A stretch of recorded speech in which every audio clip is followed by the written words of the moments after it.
மிகப்பெரிய ஆதரவாளரா இருந்தவங்க, இன்னொன்னு கட்சியில ரொம்ப நீண்ட காலமாக வந்து பயணித்த ஒருவர் இப்ப வந்து அதிமுகல வந்து இணைஞ்சிருக்காங்க. காளிமலை என்ன சொல்றாங்கன்னா, நான் வந்து ஒரு தமிழருடைய தலைமை ஏற்றுக்கொள்ள வேண்டும் அடிப்படையில் அதிமுகல சேர்ந்திருக்கேன் அப்படிங்கிறத வரவேற்க வேண்டும். இது முழுக்க முழுக்க அண்ணன் சீமானுடைய கொள்கைப்படி ஒரு தமிழர் தான் தமிழ்நாட்டை ஆள வேண்டும் அப்படிங்கிற அடிப்படையில் எடப்பாடி பழனிசாமி அவர்களை அவங்க சந்திச்சு ஆதரவு வரவேற்கத்தக்க ஒன்று.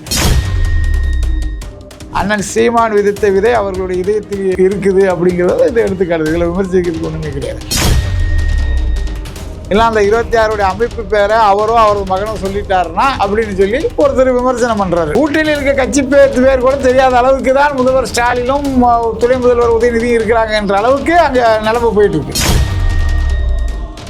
தமிழ்நாடு முழுவதும் பல்வேறு சாதிய அமைப்புகள் அதிமுக ஆதரவு கொடுக்கக்கூடிய நிகழ்வுகளை நம்ம பார்க்குறோம். மக்கள் மத்தியில் வந்து திமுக வந்து ஆட்சி சரியில்லைன்றத தொடர்ந்து பறைசாட்டிட்டு வராங்க. 2.5 வயது குழந்தைகள் முதல் 70 வயது கிழவிகள் வரை பாதுகாப்பு இல்லை. முழுக்க முழுக்க திமுக வந்து மீண்டும் ஆட்சிக்கு வராது, 100% வராதுங்கிறது மக்கள் வந்து உறுதிப்படுத்தக்கூடிய ஒரு செய்தியா இருக்கு.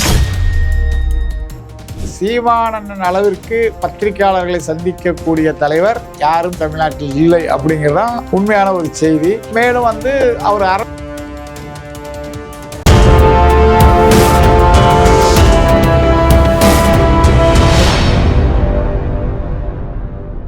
தமிழ் நேயர்களுக்கு வணக்கம். நான் உங்கள் பிருந்தா சங்கர். இன்று நம்மோடு சிறப்பு விருந்தினராக இணைந்திருப்பது தமிழ்நாடு நாடார் சங்க தலைவர் முத்து ரமேஷ் நாடார். வணக்கம். வணக்கம். இப்போ பாத்தீங்க அப்படின்னா, நாம் தமிழர் கட்சியில சீமான் அவர்களுக்கு மிகப்பெரிய ஆதரவாளரா இருந்த காளியம்மாள் அவர்கள் வந்து மிகப்பெரிய ஆதரவாளரா இருந்தவங்க, இன்னொன்னு கட்சியில ரொம்ப நீண்ட காலமாக வந்து பயணித்த ஒருவர் இப்ப வந்து அதிமுகல வந்து இணைஞ்சிருக்காங்க. இப்ப பல கட்சிகள்ல இவர் பேச்சுவார்த்தை நடத்துறாங்க. ஏன் இன்று திமுகல கூட இவர்கள் பேச்சுவார்த்தை நடத்துறதா வந்து சொல்லப்பட்டது. இப்ப அதிமுகல இணைஞ்சிருக்காங்க. இவங்களுக்கு மிகப்பெரிய அளவு அதிமுகல வரவேற்பு கிடைக்கும் நீங்க நினைக்கிறீங்களா சார்? இல்லை, பொதுவாக நாம் தமிழர் போன்ற கட்சியில் சிறந்த பேச்சாளராக தன்னை நிலைநிறுத்தி கொண்டவர் சகோதரி காளியம்மாள் அவர்கள். அவங்க வந்து அண்ணன் சீமான் அவர்களுடைய சகோதரியாக கொண்டாடப்பட்டவர். அப்படி இருக்கும்போது சீமான் அவர்களால் கொண்டாடப்பட்ட சீமான் அண்ணன் நாம் தமிழர் கட்சிக்கு முக்கிய பொறுப்பில் இருந்தால் யாராக இருந்தாலும் அவங்க திமுகவுக்கு போனாலும் முக்கிய பதவி அடைஞ்சிருவாங்க, அண்ணா திமுகவுக்கு போனாலும் முக்கிய பதவி அடைஞ்சிருவாங்கிறது ஏற்கனவே முன்றிய வரலாறு. இங்கே அதிமுக பேராசிரியர் கல்யாண சுந்தரம் அவர்கள், திமுகவில் ராஜீவ்காந்தி அவர்கள், அதே மாதிரி நிறைய கட்சியில் பார்த்தீங்கன்னா நாம் தமிழர்லேருந்து இருப்பாங்க. இது வந்து இயல்பாக நடக்கிற விஷயம். அதேமாதிரி திமுகலேருந்து அண்ணா திமுக போகிறது, அண்ணா திமுகலேருந்து திமுகவுக்கு போகிறது, இதெல்லாம் இயல்பாக அரசியலில் அவங்க எதிர்பார்த்த ஒன்று நடக்காத போது நடக்கிற ஒரு விஷயமாகத்தான் பார்க்கிறோம். அந்த வகையில் அவங்க காளிமலை என்ன சொல்கிறாங்கன்னா, நான் வந்து ஒரு தமிழருடைய தலைமை ஏற்றுக்கொள்ள வேண்டும்ங்கிற அடிப்படையில் அதிமுகவில் சேர்ந்திருக்கேன் அப்படிங்கிறத வரவேற்க வேண்டும். இது முழுக்க முழுக்க அண்ணன் சீமானுடைய கொள்கைப்படி ஒரு தமிழர் தான் தமிழ்நாட்டை ஆள வேண்டும் அப்படிங்கிற அடிப்படையில் எடப்பாடி பழனிசாமி அவர்களை அவங்க சந்திச்சு ஆதரவு வரவேற்கத்தக்க ஒன்று. ஏன்னா திமுகவில் போய் ஒரு தெலுங்கருக்கு ஆதரவு கொடுக்குறதோ அப்படிங்கிறத அவங்க செய்யலை அப்படிங்கிறத உண்மையான வரவேற்க வேண்டிய விஷயமா தான். கண்டிப்பா சார். இன்னொரு விஷயம் வந்து சொல்லியிருக்காங்க, ஒரு சாமானிய ஒரு குடும்பத்துல பிறந்தவரால வந்து ஒரு மிகப்பெரிய அளவுல ஒரு பொறுப்புக்கு போக முடியுதுன்னா அது வந்து அதிமுக கட்சியில தான் வந்து முடியுது. இன்னொன்னு 2010 அதிமுகல மாவட்ட பொறுப்புல காளியம்மாள் அவர்கள் இருந்திருக்காங்க. அப்படின்னு பார்க்கும்போது தாய் கழகம் திரும்பி இருக்காங்க காளியம்மாள் அப்படின்னு கூட சொல்லலாம் அப்படின்னு பலரும் சொல்றாங்களே சார். இருந்தாலும் இவர் வந்து தமிழ் தேசியத்தை உள்வாங்கி கொண்ட ஒருவர் இப்படி உடனே திராவிட கட்சிக்கு மாறினதை மிகப்பெரிய ஒரு விஷயமா வந்து பேசுறாங்களே தம்பிமார்கள்லாம். அதாவது தலைமையில் இருக்கக்கூடிய முதலமைச்சர் வேட்பாளர் இருக்கக்கூடியவர் ஒரு தமிழர். இப்போ திமுக எடுத்தீங்கன்னா தெலுங்கர். இப்போ அப்படின்னு பார்க்கும்போது இந்த கட்சியை அவங்க தேர்ந்தெடுத்தது ஒரு விதத்தில் வரவேற்கக்கூடிய விஷயம்தான். அவங்க தமிழ் தேசிய கொள்கையில் பிடிமானமாக இருக்காங்க. அண்ணன் சீமான் விதித்த விதை அவர்களுடைய இதயத்தில் இருக்குது அப்படிங்கிறத இதை எடுத்துக்காட்டுது. இதில் விமர்சிக்கிறதுக்கு ஒன்றுமே கிடையாது. அவங்க கட்சி விட்டு வெளியே போய் பல வருடங்கள் ஆகுது. இப்போ அவங்க ஏதோ ஒரு கட்சியில் சேரணும், அப்போ தான் அவங்க அரசியல் பண்ண முடியும். அந்த வகையில் அவங்க ஏதோ ஒரு கட்சியில் சேர்ந்து ஏதோ ஒரு அரசியல் பண்ணுறாங்க. அதை நம்ம வந்து பொறுத்து இருந்து தான் பார்க்கணும். அவங்க மேடை பேச்சுகள் எப்படி இருக்குது, அவங்க எடுத்து வைக்கக்கூடிய கருத்துக்கள் எப்படி இருக்குது, அவங்க ஏற்கனவே அதிமுகவில் இருந்தாங்கிற தகவல் இப்போ தான் நமக்கு தெரியுது. இதுக்கு முன்னாடி தெரியல. அவங்க வந்து முழுக்க நாம் தமிழர் அண்ணன் சீமானுடைய தங்கை அப்படிங்கிற அடிப்படையில் தான் தமிழ்நாடு முழுவதும் அறியப்பட்ட ஒரு முகமாக அவங்க இருந்தாங்க. அதிமுக அவங்க இருந்ததுன்றது யாருக்கு தெரியும்? இன்றைக்கி அவங்க போய் சேர்றாங்க, அவங்களுக்கு ஒரு மீடியா வெளிச்சம் கிடைக்குதுன்னா அதுக்கு காரணமும் நாம் தமிழர் தான். கண்டிப்பா சார். இப்ப தொடர்ந்து இந்த மாதிரி நாம் தமிழர் கட்சியில அதிகமா பயணித்து அரசியல்னா என்னன்றத உள்வாங்கிட்டு, தமிழ் தேசியம்னா என்னன்றத உள்வாங்கிட்டு, திராவிடம் என்னன்றத உள்வாங்கிட்டு பல பேச்சாளர்கள் வந்து பாத்தீங்க அப்படின்னா அதிமுகவுக்கோ திமுகவுக்கோ இல்ல மற்ற பிற கட்சிகளுக்கோ போறதை நம்மளால பார்க்க முடியுது. இப்போ எல்லா இடங்கள்லயுமே இப்ப நாம் தமிழர் கட்சி அப்படின்றது கற்பிக்கக்கூடிய ஒரு இடமா இருக்குது அப்படின்றது வந்து இப்ப உறுதிப்படுத்தப்படுது. ஏன்னா இப்ப அதிமுக இருக்கக்கூடிய கல்யாண சுந்தரமா இருக்கட்டும், நீங்க சொன்ன மாதிரி தான் இவர்கள் எல்லாருமே வந்து போறாங்க. ஆனா அவர்களுக்கு அந்த இடத்துல சரியான அங்கீகாரம் கிடைக்குதா அப்படின்ற ஒரு விஷயங்கள் இருக்கு. இப்ப கல்யாண சுந்தரத்திற்கு கூட வந்து பாத்தீங்க அப்படின்னா அதிமுகல சரியான அங்கீகாரம் கிடைக்கல. ஏன்னா அவர் மிகப்பெரிய ஒரு பேச்சாளர் அப்படின்ற ஒரு அளவுக்கு அங்கீகாரம் அங்கிருந்து அதிமுகல கிடைக்கலன்னு சொல்றாங்களே. இப்போ காளியம்மாள் அவர்களுக்கு அந்த அங்கீகாரம் கிடைக்குமா? அவர்களுக்கு கிடைக்கல அப்படிங்கிறது நமக்கு எப்படி தெரியும்? அது அவங்கதான் அப்படி சொல்லணும். இப்போ அவங்க போய் ஒரு நம்பிக்கையோட கட்சியில் சேர்றாங்க, அவங்களுக்கு உரிய அங்கீகாரம் கிடைச்சதா கிடைக்கலையான்றது அவங்களுக்கு தான் தெரியும். வெளியிருந்து பார்க்குற நமக்கு எப்படி தெரியும்? நம்ம வந்து பார்க்கும்போது கல்யாண சுந்தரம் அவர்கள் டேட்டாவோட புள்ளி விவரத்தோட தெளிவாக பேசக்கூடிய ஒரு பேராசிரியரை நம்ம பார்க்குறோம். அதே மாதிரி காளியம்மாள் அவர்களும் நல்ல பேச்சாளர்ன்றதை பார்க்குறோம். அவங்களுக்கு அவங்க சேர்ந்த கட்சியில் அங்கீகாரம் இருக்கா இல்லையா அப்படிங்கிறது தலைமைக்கும் அவங்களுக்கு மட்டும் தான் தெரியுமே தவிர நமக்கு எப்படி தெரியும்? அதனால் அதை பற்றி நம்ம இப்போதைக்கு எதுவும் சொல்லல. அவங்க வந்து வெளியே வந்து எங்களுக்கு வந்து தலைமை மரியாதை கொடுக்கல, நாம் தமிழர் மாதிரி மரியாதை கொடுக்கலன்னு சொன்னால்தான் நம்ம இதை பற்றி அடுத்த கட்டத்தை பேசணும். இப்போதைக்கு அவங்க அந்த கட்சியில் இணைந்திருக்காங்க, வாழ்த்துக்கள், எங்கே இருந்தாலும் வெற்றி பெற வாழ்த்துக்கள், சகோதரிக்கு வாழ்த்துக்கள், அப்படி தான் நம்ம பார்க்க முடியும். கண்டிப்பா சார். இப்ப தொடர்ந்து பாத்தீங்க அப்படின்னா நாம் தமிழர் ஒருங்கிணைப்பாளர் சீமான் அவர்களுடைய பேச்சு, அரசியல் பேச்சானது வந்து கொஞ்சம் மக்கள் மத்தியில கவனிக்கக்கூடிய ஒரு விஷயமாக வந்து மாறல. ஏன்னா மாறலையா? இல்ல இல்ல இல்ல அப்படின்றது வந்து இப்போ ஒரு சில நாள், ஏன்னா கொஞ்சம் அவருடைய பேச்சுகள் வந்து குறைஞ்சிருக்கு. இயற்கை சார்ந்த நிறைய விஷயங்கள் தான் பேசுறாரே தவிர அரசியல் சார்ந்து பல விஷயங்கள் வந்து விமர்சிக்க மாட்டிக்கிறாரு அப்படின்னு வந்து சொல்றாங்களே.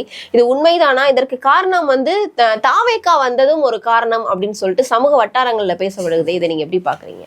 இல்லை, இது வந்து 100% தவறான ஒரு வாதம். அதாவது சீமானன் அளவிற்கு பத்திரிகையாளர்களை சந்திக்கக்கூடிய தலைவர் யாரும் தமிழ்நாட்டில் இல்லை அப்படிங்கிறதான் உண்மையான ஒரு செய்தி.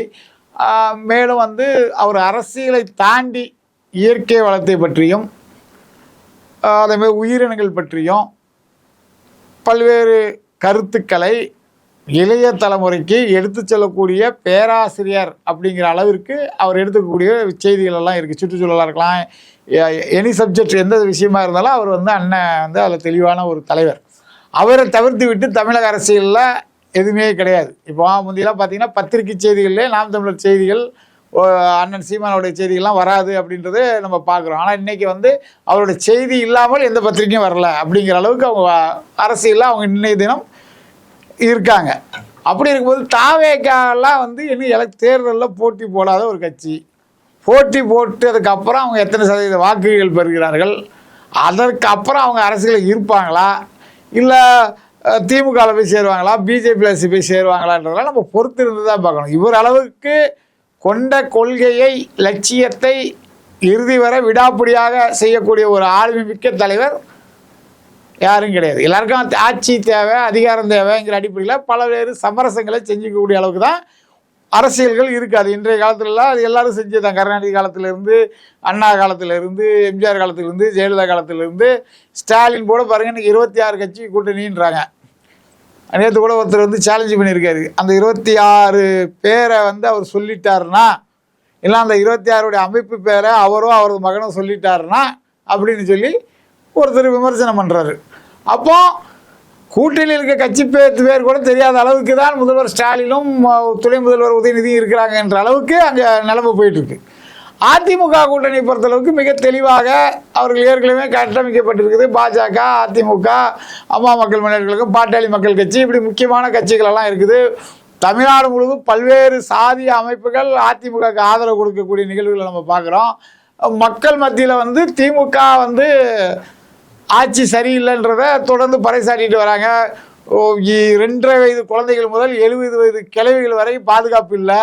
பெண்களுக்கு சம உரிமை, பெண் உரிமை காப்போம், பெண்களை காப்புறதான் எங்கள் கடமைன்னு சொல்லக்கூடிய திமுகவில் 2.5 வயசு குழந்தைகளிலிருந்து 70 வயசு கிழவிகள் வரைக்கும் பாதுகாப்பு இல்லை. இவங்களுடைய ஆட்சி சரிவர செயல்படலைன்றதுக்கு கோயில்பட்டியில் நடந்த ஒரு சம்பவம் உதாரணமாக நம்ம சொல்லலாம். அதாவது பிரதமர் வந்து மோடி அவர்கள் என்ன திட்டம் கொடுத்தாங்க, குளியலறை கழிப்பிட அறை இல்லாமல் தமிழ்நாட்டில் எந்த குக்கிராமலும் இருக்கக்கூடாதுன்னு சொல்லி ஒரு பெரிய ஸ்கீம் கொடுத்தாங்க. அதை தமிழ்நாட்டில் நடைமுறைப்படுத்தி இருந்தால் இன்றைக்கி நம்ம சகோதரியை நம்ம இழந்திருக்க மாட்டோம், கோயில்பட்டி சகோதரியை. அப்போ இந்த மாதிரியான நிகழ்வுக்கு அரசினுடைய அலட்சியமும் ஒரு காரணமாக இருக்குது. ரெண்டாவது, காவல்துறை சட்ட ஒழுங்கு விஷயத்தில் அவங்க எந்த நடவடிக்கையும் பெருசாக எடுக்கலைங்கிறது எல்லாருக்கும் தெரியுது. அப்படி இருக்கும்போது முழுக்க முழுக்க திமுக வந்து மீண்டும் ஆட்சிக்கு வராது 100% வராதுங்கிறது மக்கள் வந்து உறுதிப்படுத்தக்கூடிய ஒரு செய்தியாக இருக்குது. அப்படி இருக்கும்போது நீங்கள் என்ன பண்ண போகிறீங்க? அவங்க வந்து முழுக்க முழுக்க தோல்வி விழிப்பு பயம் காரணமாக தான் 26 கட்சிகளோடய கூட்டணி வச்சுருக்காங்க. ஏற்கனவே கூட்டணியில் இருந்தவங்களுக்கு 3 சீட்டு கொடுத்தவங்களுக்கு 2 சீட்டு, 6 சீட்டு கொடுத்தவங்களுக்கு 4 சீட்டு, இப்படி எல்லாம் குறைக்கப்பட்டு வருகிறது. கூட்டணியில் இருக்கிற காங்கிரஸுக்குமே குறைக்கப்பட்டிருக்கோம். ஆனால் அவங்க வந்து விஜய்ங்கிற ஒரு பூச்சாண்டியை காமிச்சு அவங்களுக்கு ஒரு எக்ஸ்ட்ரா ராஜ்யசபாவும் வாங்கிக்கிட்டாங்க. இது ஒரு அரசியல், இது அரசியலெல்லாம் பார்க்கணும். அப்படி தான் இருக்கிறதே தவிர மற்றபடிக்கு ஒன்றும் கிடையாது. அந்த விஷயத்தில் அதிமுக கூட்டணி இருக்குது. இன்னும் சொல்ல போனால் வைகோ அவர்களுக்கு பாருங்கள் 3 உதயசூரியன் ஒரு தனி சின்னம். இது எதுக்கு இந்த பொழப்பு? ஒன்று முடிஞ்சால் 4லுமே உதயசூரியன் நின்று போக வேண்டியதான், இல்லை 4லுமே நான் தனி சின்னத்தெல்லாம் நிற்பேன்னு சொல்லி அரசியல் பண்ண முடியல. அவர் நிற்கிறதுக்கு மட்டும் ஒரு சின்னம், அவருடைய கட்சிக்கு. அப்போ அவர் என்ன சொல்ல வர்றாரு? நான் வந்து திமுக கிடையாது, நான் திமுகவுக்கு ஆதரவான ஆள் கிடையாது, நான் திமுக சட்டமன்ற உறுப்பினராக சட்டசபையில் பணிபுரிய விரும்பவில்லை, ஆனால் என் கட்சியில் இருக்கவன்லாம் திமுக காரன், அதனால அவனுக்கு திமுக சின்னத்தில் இல்லைங்கன்னு சொல்ல மாதிரி இருக்குது. எப்படி? அப்படிதான். மற்றபடிக்கு இவங்க நாங்கள் பெரிய கட்சி, அந்த கட்சி, இந்த கட்சி அப்படின்னு சொல்லக்கூடிய ஆட்கள் இன்னைக்கு தமிழ்நாட்டில் பெரிய கட்சின்னு பார்த்தீங்கன்னா 234 தொகுதியிலும் போட்டி போடக்கூடிய ஒரே பெரிய கட்சி எந்த கட்சி சொல்லுங்க? நாம் தமிழர் தான். அப்படிங்களா சார்? ஆமாம். இப்போ அதிமுகவாக இருக்கலாம், திமுகவாக இருக்கலாம், எந்த கட்சியாக இருக்கலாம். 234 தொகுதியில் அவங்க தனித்து போட்டி போட முடியுதா? அப்போ தனித்து போட்டி போட முடியாத கட்சிகள் ஆட்சியை பிடிக்கிறது, அதிகாரத்தை பிடிக்கிறது அது வேற, மக்கள் செல்வாக்கு பிடிக்கிறது அது வேற. ஆனால் 234 தொகுதியில் தனித்து போட்டக்கூடிய அளவுக்கு ஒரு ஆளுமை மிக்க கட்சி, ஆளுமை மிக்க தலைவர்லாம் யார் இருக்கா? அண்ணன் சீமான் அவர்கள் தான் இருக்காங்க. கண்டிப்பா சார். இப்போ வந்து திமுக அதிமுகக்கு மாற்று வேணும் நினைக்கக்கூடிய ஒரு 2 கட்சிகள் அப்படின்னு பார்த்தோம் அப்படின்னா, ஒண்ணு வந்து நாம் தமிழர் கட்சி, இன்னொன்னு வந்து இப்போ தாவேகா தலைவர் விஜய் அவர்கள். இப்போ ஒரு கட்சி ஆரம்பிச்சிருக்காங்களா தெரியாது உங்களுக்கு? மறந்துட்டீங்களா? தாவேகா தலைவர் விஜய் அவர்களுடைய கட்சி அப்படின்னு வந்து சொல்றாங்க. இப்போ நீங்க வந்து சசிகலா அவர்களுடைய கட்சியை வந்து புறக்கணிக்கிறீங்க. அப்படிங்களா சார்? அந்த கட்சி நீங்க பேரையும் நீங்க சொல்லணும். அப்ப அது ஒரு மாற்று தானே. சரிங்க சார். மாற்று கட்சியா நினைக்கக்கூடிய சசிகலா அவர்களுடைய கட்சியும் கூட நம்ம எடுத்துக்கலாமே. இப்ப இந்த 3 கட்சிகளும் மாற்று அப்படின்னு நினைக்கக்கூடிய, ஆனா இப்ப இளைஞர்கள் மத்தியில பாத்தீங்க அப்படின்னா, இப்ப இளைஞர்களை விட பெண்கள் வந்து அதிக அளவு மாற்று நினைக்கக்கூடியவர்களை வந்து சீமான் அவர்களை மாற்று நினைக்கிறாங்க.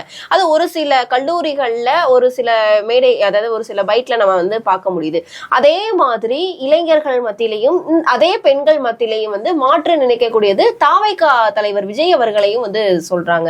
இப்போ இவங்களுடைய வேரியேஷனை வந்து நீங்க எப்படி சார் பாக்குறீங்க? இல்லை, இப்போ சீமானனை ஆதரிக்கிறவர்கள் அவருடைய கொள்கை, கோட்பாடு, லட்சியம், சீர்திருத்தம், பெண்ணுரிமை, இப்படி பல்வேறு விஷயங்களால் ஆதரிக்கிறாங்க. அவர் எடுத்து வைக்கக்கூடிய கருத்துக்கள், அது சுற்றுச்சூழலாக இருக்கலாம், அரசியலாக இருக்கலாம், ஆன்மீகமாக இருக்கலாம், வீரத்தமிழர் முன்னணின்னு விட்டு நம்ம முப்பாட்டங்களில் வழங்க, அந்த மாதிரி விஷயங்கள், மெய்யியல் கோட்பாடு, இந்த மாதிரி பல்வேறு விஷயங்களை சிறப்பாக செய்யக்கூடிய அளவிற்கு தெளிவான அரசியல் சிந்தனை உள்ள பெண்கள், இளைஞர்கள் அண்ணன் சீமான் அவர்களை விரும்புகிறாங்க. ஆனால் இங்கே என்ன, தாவேகாவுடைய நிலைமை என்ன? எனக்கு என் புருஷனை விட விஜயை தான் பிடிக்கும், என் குழந்தை செத்து போனாலும் கூட நாங்கள் விஜயை பார்த்து செத்து போனால் பரவாயில்ல, நாங்கள் அவரை வந்து அண்ணனாக பார்த்தோம், கொஞ்ச நாள் பொண்டாட்டியாக இருந்துட்டு போகிறோம், அண்ணா நீங்கள் விரைவில் விவகாரத்தை செய்யுங்கள், உங்களுக்கு பொண்டாட்டியாகிறதுக்கு நான் தயாராக இருக்கேன். இந்த மாதிரி ஒரு கேவலமான கலாச்சார பண்பாடுக்கு சீரழிவு ஏற்படுத்துகிற வகையில் இந்த தாவேகா தற்கொலை கூட்டம் செயல்பட்டு இருக்கு. அப்படி இருக்கிற அந்த கூட்டம் வாக்கு வங்கி அரசியலில் ஓரளவுக்கு வாக்குகளில் வந்தால் இந்த தமிழ்நாடு கலாச்சார பண்பாடு எந்த அளவுக்கு கேவலமான முறையில் போகின்றது நீங்கள் தெரிஞ்சுக்கலாம். தன்னுடைய தலைவருடைய மனைவி, 2 ஒரு பையன் ஒரு பொண்ணுக்கு தாய், நடிகர் விஜயோட மனைவி, அந்த அம்மாவை விவாகரத்து கேட்டாங்கிற ஒரே காரணத்துக்காக இந்த இவனுங்க எவ்வளோ கேவலமாக விமர்சனம் பண்ணுறாருங்க. அதை தட்டி கேட்கறதுக்கு ஒரு தலைவனுக்கு முதுகெலும்பு இல்லை. தனது மனைவியை தனது கட்சிக்காரர்கள் சமூக வலைதளங்களில் கேவலமாக பேசுறத நிறுத்துகிறான்னு சொல்ற அளவுக்கு ஒரு கட்ஸ் இல்லாத ஒரு தலைவர், முதுகெலும் இல்லாத தலைவர் நடிகர் விஜய். அவர் பின்னாடி போகக்கூடிய இளைஞர்கள் எப்படி இருப்பாங்க? எப்படி இருப்பாங்க? இந்த சமூகம் சீரழிஞ்சு சீர்கட்டு போற அளவுக்கு தான் இருக்கும். அப்போ இதை சரி செய்யணும் அப்படின்னா யாரை ஆதரிக்கணும் மக்கள்? சார், அதாவது இளைஞர்கள் அந்த மாதிரி பேசல. அவர்கள் கட்சியை சார்ந்தவர்கள், கட்சி நிர்வாகிகள் ஒரு சிலரா பேசுறத வச்சு அந்த கல்லூரி மாணவர்களையோ இல்ல மாற்று நினைக்கக்கூடிய இளைஞர்களையோ நம்ம தவறு. இப்ப நான் வந்து தலைவருங்க, நான் தலைவர், என்னுடைய தொண்டர்கள் இந்த மாதிரி தவறுதலாக சமூக வலைதளங்களை பதிவு பண்றது தலைவருக்கு தெரியுமா தெரியாதா? தெரிஞ்சா அவர் என்ன பண்ணுவாரு? ஒரு தலைவராக இருந்தால் இது அண்ணன் சீமானா இருந்தா என்ன பண்ணுவாங்க? இந்த மாதிரி பதிவுகள் போடக்கூடாதுன்னு சொல்லுவாங்க. போடக்கூடாதுன்னு சொல்லி அறிக்கை வெளியிட்டு இருப்பாரு. சம்பந்தப்பட்டவருக்கு நேரில் போன் பண்ணி பேசியிருப்பாரு. நீங்க ரோட்ல போறவங்களையே பனைவர் மண்டபத்துக்கு வாங்கன்னு சொல்லி கூப்பிட்டு அங்க வச்சு ஆறுதல் சொல்ற ஆட்கள். அப்படி இருக்கும்போது உங்களுக்கு மக்களுக்கும் உங்களுக்கு என்ன தொடர்பு இருக்கு? தொடர்பே இல்லாத ஆட்கள். உங்களை நம்பி வீணா போற இளைஞர் சமுதாயத்தை நினைச்சால் தமிழர்களுக்கும் தமிழக மக்களுக்கும் வேதனையாக இருக்கிறது. அப்ப அந்த இளைஞர்களுடைய மாற்று நினைக்கக்கூடிய ஒரு மனப்பான்மையே தவறுன்னு நீங்க சொல்றீங்க. 100% தவறு. அதாவது ஒரு நடிகனை திரையில் ரசிக்க வேண்டுமே தவிர அவனை அரசியல்வாதியாக தனது வீட்டில் உள்ள ஒருவராக பார்ப்பது என்பது 100% தவறு. இதை வந்து நம்ம கேரளா மக்களிடம் வந்து கற்றுக்கொள்ள வேண்டும். கேரளா மக்கள் படிப்புள்ளவர்கள் பண்புள்ளவர்கள்ங்கிறத வந்து நம்ம வந்து யார்கிட்ட தெரிஞ்சுக்கணும்? கேரள மக்களை பார்த்து தான் தெரிஞ்சுக்கணும். மற்றபடிக்கு தமிழ் மக்கள் எல்லா ஒவ்வொரு நடிகர்களை பிடிக்கல அப்படிங்கிறத தாண்டி அவங்களை அரசியலுக்கு வரும்போது அவங்களை அரசியலை விட்டு அப்புறப்படுத்த வேண்டும். அப்படி அப்புறப்படுத்தினாதான் நாளையில அந்த இளைய தலைமுறை சிறப்பாக இருக்கும்.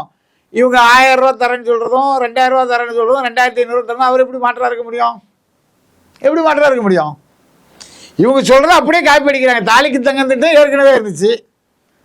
முதல்வர் ஜெயலலிதா அவர்களால் கொண்டு வரப்பட்ட திட்டம். அந்த திட்டத்தை புதுசாக ஒரு திராவிட மாடல் மாதிரி ஸ்டிக்கர் ஓட்டுற வேலையை பார்த்தா திமுகவிற்கும் தாவேக்காவுக்கு தான் போட்டி. எதுல? ஸ்டிக்கர் ஓட்டுறதுல. அடுத்தவங்களுடைய திட்டங்களை தங்களுடைய திட்டம்னு சொல்லி பெருமைப்படுத்துகிறதுல. புதுசா ஒரு திட்டத்தை யோசிங்க. அதுக்கு வந்து இலவசமே கொடுக்க முடியாதுன்னு சொல்ற சீமான் இங்க ஏற்கனவே திமுக அதிமுக சொல்ற இலவசங்களை வந்து அதிகமாக டெவலப்மெண்ட் பண்ணி 6 சிலிண்டர் மானியமா தருவேன்னு சொன்னாங்க. இவருக்கு ஒரு சிலிண்டர் மானியமா பெற்று தர முடியுமா? இந்த சூழல்ல சிலிண்டரை புக் பண்ண முடியலன்னு சொல்லி மக்கள் எல்லாம் வேதனையில் இருக்கக்கூடிய ஒரு நிகழ்வு. ஒரு சிலிண்டர் உங்களால் சும்மா ஒரு இலவசம் வாங்கி கொடுக்க முடியுமா? சும்மா அரசியல் பேசணுன்றதுக்காக நம்ம ஆட்சிக்கு வரமாட்டோன்றது தெரிஞ்சுக்கிட்டு நாங்கள் அதை செய்வோம் இதை செய்வோம்னு சொல்லி வாய்க்கு வந்த பொய் வாக்குறுதிகளை திமுக வழியில் பொய் வாக்குறுதிகளை அள்ளிவிடும் தாவேக்காங்கிறது வந்து பொய் வாக்குறுதிகள் அதிக அளவில் சொல்வது யார்? அதிக அளவிற்கு அடுத்தவர்களுடைய திட்டங்களில் ஸ்டிக்கர் ஒட்டுவது யார் அப்படின்னு போட்டி வச்சா யாருக்கு போட்டியா இருக்கும்? திமுகவிற்கும் தாவேக்காவிற்கும் போட்டி. கரெக்டா? கண்டிப்பா பொறுத்திருந்து பார்க்கலாம். ஏன்னா மாற்று அப்படி வேண்டும் அப்படின்னு நினைக்கக்கூடிய மக்கள் வந்து அதிகமாயிட்டாங்க அப்படின்றது நம்மளால வரும் காலங்கள்ல இவ்வளவு நாள் வந்து இப்போ மக்கள் தெளிவா இருக்காங்க. நீங்க 5000 ரூபாய் போட்டாலும் சரி 2000 ரூபாய் போட்டாலும் அதெல்லாம் நம்மளுடைய பணம்ன்றது அவங்களுக்கு தெரியுது. நம்மளை கணக்கு காட்டி தான் 5 லட்சம் கோடி ரூபாய் 5 வருஷத்துல கடன் வாங்கியிருக்காங்கன்னு தெரியுது. அந்த 5 லட்சம் கோடியில நமக்கு வந்தது வெறும் 5000 ரூபாய் தான். புரியுதா உங்களுக்கு? 5 லட்சம் கோடி ரூபாய் நம்மளை காட்டி கடன் வாங்கப்பட்டிருக்கிறது. அந்த 5 லட்சம் ரூபாய் நமக்கு வந்தது வெறும் 5000 ரூபாய் தான். அப்போ மீதி 4 லட்சத்தி 5 லட்சம் கோடி தான் கணக்கே சொல்ல முடியல, அந்த அளவுக்கு இருக்குது. இந்த மாதிரியான ஒரு சூழல் தான். கண்டிப்பா சார், பொறுத்திருந்து பார்க்கலாம். மாற்று அப்படின்னு நினைக்கக்கூடிய மக்கள் அதிகமாயிட்டாங்க அப்படின்றத நம்மளால புரிஞ்சுக்க முடியுது. அவங்க யாரை மாற்றா நினைக்கிறாங்க அப்படின்றது 2026 சட்டமன்ற தேர்தலுக்கு பின்புதான் நமக்கு கண்டிப்பா தெரியும்.